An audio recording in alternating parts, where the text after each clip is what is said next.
आप देख रहे हैं सहारा टुडे। हर पल खबरों से अपडेट रहने के लिए हमारे चैनल को अभी सब्सक्राइब करें, लाइक करें, फीडबैक जरूर दें और बेल आइकन जरूर दबा दें।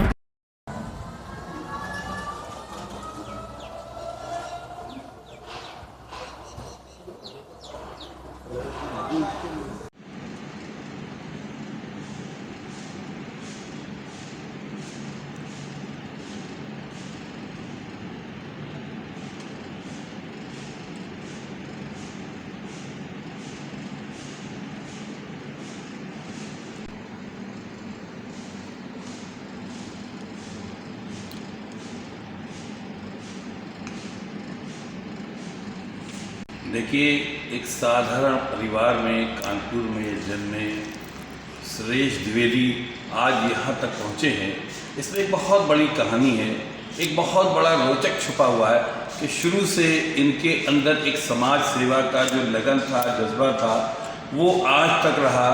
शुरू से इन्होंने चाहे एजुकेशन लाइफ में हो, चाहे जैसी लाइफ हो, लेकिन समाज सेवा को अपना अंग बनाया और वो करते चले आए। लेकिन इन्हें ये नहीं मालूम था कि हम राजनीति में आएंगे, राजनीति में कूदेंगे या हम देश की सेवा करेंगे। इनका ये था कि समाज सेवा के लिए बराबरी काम करते रहे और शुरू से आखिर तक इन्होंने काम किया, बहुत अच्छा काम किया।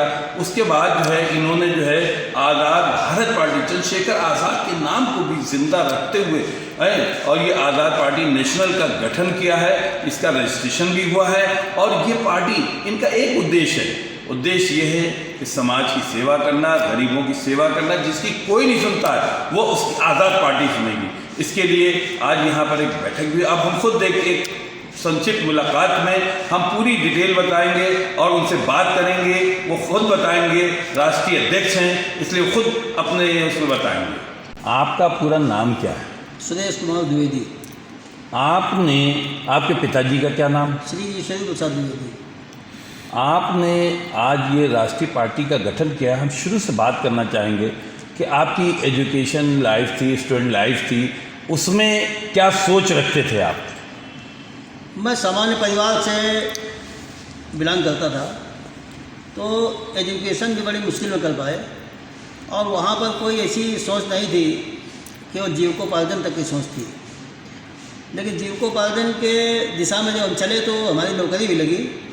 नौकरी के बाद कुछ इच्छा हुई कि तमाम दबे कुचले लोग हैं जिनका कोई जरिया नहीं होता, तो अगर हम कुछ लोग मिल करके उनका जरिया बने तो उनकी मदद हो सकती है। इसलिए नौकरी में रहते हुए भी और कुछ दिन बाद नौकरी को छोड़ दिया, इसके बाद भी हम समाज से जुड़े रहे और समाज में तमाम लोगों से हम मुलाकात करते रहे, उनकी समय समय पर मदद भी करते रहे जितना हो सका। और बाद में कुछ इच्छा व्यक्त हुई, इच्छा जागृत हुई राजनीति में आने की, तो 2005 में हम राजनीति में आए। राजनीति में आने के बाद कई पार्टियों में उनके उद्देश्य देखते रहे, उनकी मीटिंगें अटेंड करते रहे, लेकिन हम सदस्य नहीं बने किसी के। 2007 में बीजेपी से हम जुड़े। उसमें देखा कि राष्ट्र भावना तो दिख रही थी, तो उसमें जुड़े, लेकिन बहुत काम करने के बावजूद बाद में हमने देखा कि ये आडंबर है सब। इनकी जो बाहरी बाहरी देखने में जो इनका परिदृश्य है वो दूसरा है, अंदर का दूसरा है। जब उसको समझ पाए तो हमने 2017 में विधानसभा चुनाव के बाद हमने छोड़ दिया। आप बीजेपी में रहे, पहली चीज़ कितने साल रहे, किन किन पदों पर रहे, क्यों एकदम आपने त्याग दिया? हम शुरुआत में घाटमपुर विधानसभा के प्रभारी बनाए गए। इसके बाद 2009 में जिला उपाध्यक्ष बनाए गए। 2013 में हम जिला अध्यक्ष का चुनाव लड़े और जीते, लेकिन कुछ लोगों के दबाव में प्रदेश अध्यक्ष ने हमारा पर्चा खारिज करवा के हमको अलग कर दिया। 2012 में हमको टिकट भी मिला, वो भी आधे घंटे के बाद काट दिया गया। 2017 में भी हम टिकट के दावेदार थे, लेकिन किसी दूसरी पार्टी से आदमी को बुला करके और टिकट दे दिया गया, हम वहाँ से वंचित हो गए। हमें लगा कि यहाँ पर रहने का कोई मतलब नहीं होता। तो क्या आपसे कोई दुश्मनी थी जो आपके साथ ही हो रहा था? सबके साथ हो रहा था। तमाम लोग उसको समझ नहीं पाते, तमाम लोग उसको झेल लेते हैं। क्या था उसके अंदर, क्या ऐसी खास बात थी जो आप ही के साथ हो रहा था? सब हमारे साथ भी हो रहा था, तमाम लोगों के साथ हो रहा था, लेकिन हम चूँकि काम बहुत करते थे, हमें लगता था कि हमें मौका मिलना चाहिए। मतलब आप काम करते थे, ये हो रहा था कि आप आगे न बढ़ जाएं, तो ये किसी को पसंद नहीं आ रहा था? हाँ, कुछ ऐसे भी लोग थे। अच्छा, उसके बाद आप जो है स्टूडेंट लाइफ में किस तरह आपने ज़िंदगी गुजारी, क्या सोच रखते थे? सोच रखते थे कि अपने परिवार का हम भरण पोषण कर सकते हैं और परिवार खुशहाल रहे। जब परिवार खुशहाल रहेगा तो हम आगे की भी सोच सकेंगे, ये सोच थी। आपने कहा कि हम ऑर्डिनेंस फैक्ट्री में रहे, इसके बाद लेकिन हमारे अंदर एक तड़प थी, एक लगन थी कि हम समाज सेवा करेंगे, तो ये क्या था? ये था कि वहाँ पर चूँकि सुबह से शाम तक ड्यूटी करनी पड़ती थी, तो हम समाज से दूर रहते थे और किसी व्यक्ति से जब मुलाकात नहीं होगी तो उसका दर्द कैसे समझ में आएंगे। और हमें लगता था कि हम कुछ गरीबों की सेवा कर सकें। तो जो आपने गरीबों की सेवा के लिए कोई संस्था वगैरह बनाई थी क्या? संस्था, ये जो जब हमने राजनीतिक पार्टी छोड़ी तो हमने ग्रामीण सेवा समिति नाम की संस्था बनाई। अच्छा। 31 मार्च 2017 को। लेकिन एक साल करने के बाद उसको उसके आगे बढ़कर हमने एक पार्टी का गठन किया, आज़ाद भारत पार्टी नेशनल। हमें लगा कि राजनीति का मंच एक बड़ी समाज सेवा है, उससे बड़ी समाज सेवा हो जाएगी, इसलिए हम इसमें ये ग्रामीण सेवा समिति जब आपने बनाई जी तो उसमें कुछ काम किया आपने? काम किया। क्या काम किया? जैसे स्कूलों में बच्चों को किताबें बांटना, स्कूलों में टीचर से मिल करके उनकी शिक्षा का जो उत्थान हो किसी तरीके, ये सब करते रहे। जैसे कोई बीमार व्यक्ति है, उसकी व्यवस्था नहीं है, तो हम कहीं उड़सला कहीं हेलट में उसको भर्ती कराना, उनकी देख रेख करना और डॉक्टरों से मिलकर उसकी समुचित व्यवस्था कराना, ये भी करते रहे। लॉकडाउन में भी आपने कुछ, आपकी समिति ने कुछ किया? कई जगह पर हम बुंदेलखंड वगैरह में, कानपुर में भी हमने कई जगह सैनिटाइज़र बांटा और मास्क बांटा। कुछ जितना हो सका हमने कुछ गरीबों की मदद भी की।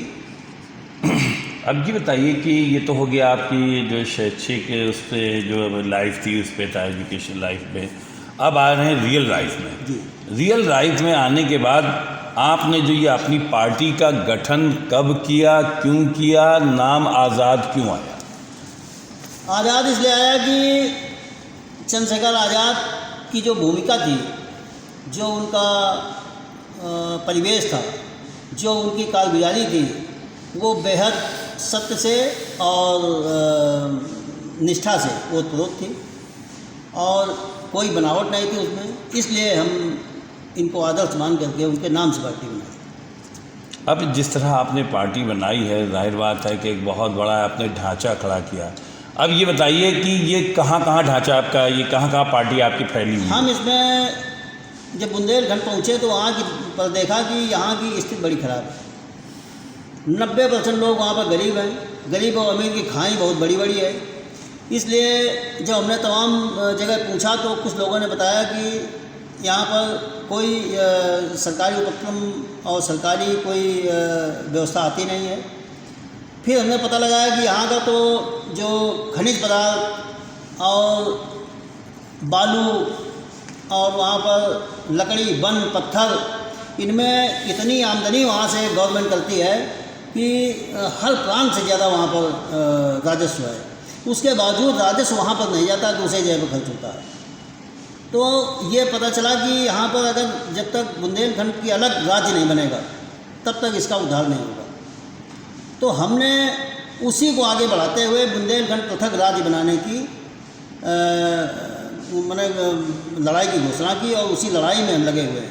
खुद लड़ाई में लड़े हुए या किसी के साथ समर्थन किया? समर्थन किसी का नहीं किया, हम लगे खुद लड़ रहे हैं। हाँ, खुद लड़ाई लड़ रहे हैं इसकी। हम ही अपने बुंदेलखंड की लड़ाई खुद लड़ रहे हैं, आपकी पार्टी लड़ रही है। अब ये बताइए कि जिस तरह आज केंद्र सरकार या देश की सरकार, मोदी सरकार, इसके बारे में क्या कहेंगे आप? इसके बारे में कहेंगे कि एक तो इनकी सरकार में इस समय पर इतनी महंगाई चरम सीमा पर है कि आदमी की कमर टूटी जा रही है। पेट्रोल, डीजल, रसोई गैस के दाम उत्तरोत्तर बढ़ते चले जा रहे हैं, और ये सरकारी उपक्रम जो बेचे जा रहे हैं, इससे तो सरकार नाम की चीज़ नहीं रह जाएगी, और ये सामंती रास्ते पर जा रही है सरकार या देश हमारा। तो इसका हम विरोध करते हैं। विकास नाम की कोई चीज़ नहीं, विकास के सारे पहिया रुके पड़े हैं, और विकास विकास सरकार चिल्लाती है। सरकार ही कह रही है कि हम जो कर रहे हैं देश हित में कर रहे हैं, और कुछ लोग हैं, मुट्ठी भर लोग हैं जो सरकार की बुराई कर रहे हैं।